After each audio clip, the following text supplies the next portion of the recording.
Welcome to our channel. Today we how to verify your bond ladder plan with MyWallSt beginner guide step by step clearly. To verify your bond ladder plan with MyWallSt, start by logging into your MyWallSt account. Navigate to the investments section from the main dashboard. Locate your bond ladder plan within your portfolio overview.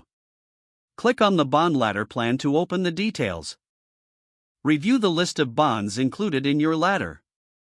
Ensure each bond aligns with your intended investment horizon and risk tolerance. Check the maturity dates of the bonds to confirm they meet your cash flow needs. Evaluate the interest rates associated with each bond in your ladder. Consider the yield to maturity for an overview of potential returns. Look at the credit ratings of the bonds to assess their risk levels. Verify that the total amount invested in the ladder matches your financial goals.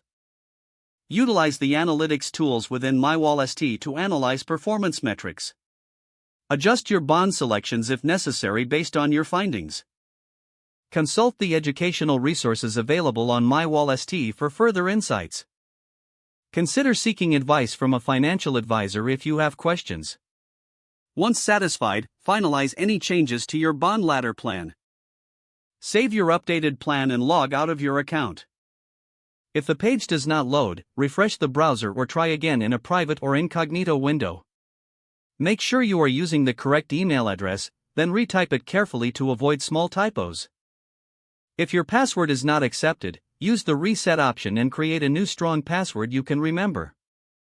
Check your spam folder for verification or security emails, then complete any requested confirmation steps.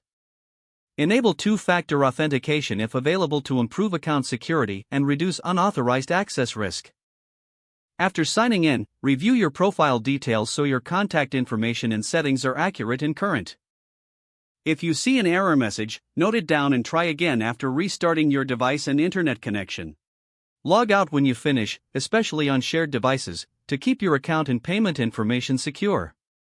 If the page does not load, refresh the browser or try again in a private or incognito window. Make sure you are using the correct email address, then retype it carefully to avoid small typos. If your password is not accepted, use the reset option and create a new strong password you can remember. Don't forget to like this video and subscribe to our channel for more step-by-step tech guides.